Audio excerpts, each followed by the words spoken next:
আসসালামু আলাইকুম প্রিয় খাবারপ্রেমী ভাই ও বোনেরা। আপনার স্বাদবিহীন দিনগুলোতে একটুখানি সুস্বাদু স্বাদ যোগ করতে নতুন রেসিপি নিয়ে হাজির হলাম।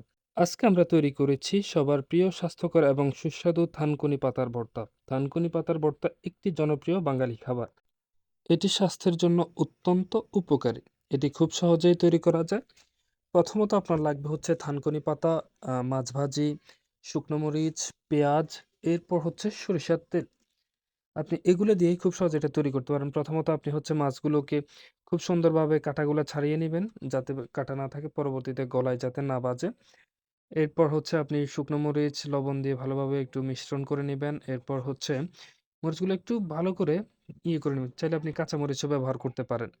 পরবর্তীতে হচ্ছে সরিষার তেল, শুকনো মরিচ, এরপর হচ্ছে পেঁয়াজ কুচি আর লবণ দিয়ে ভালোভাবে মিশ্রণ করে নিবেন। একটু ভালোভাবে মিশ্রণ করবেন। পরবর্তীতে হচ্ছে আপনি যে মাছগুলো কাটা ছাড়িয়ে নিয়েছেন, এগুলো একসাথ করে পেঁয়াজ, মরিচ, তেল এর সাথে ভালোভাবে আবার মিশ্রণ করবেন। এগুলা যত মিশ্রণ ভালো হবে তত সুস্বাদু হবে।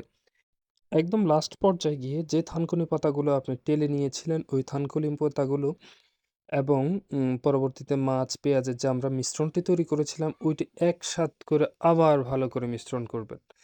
আ এটাই হচ্ছে আপনার লাস্ট ফিনিশিং। এটার পরেই আপনার সামনে তৈরি হবে সুস্বাদু এবং স্বাস্থ্যকর থানকুনি পাতার ভর্তা।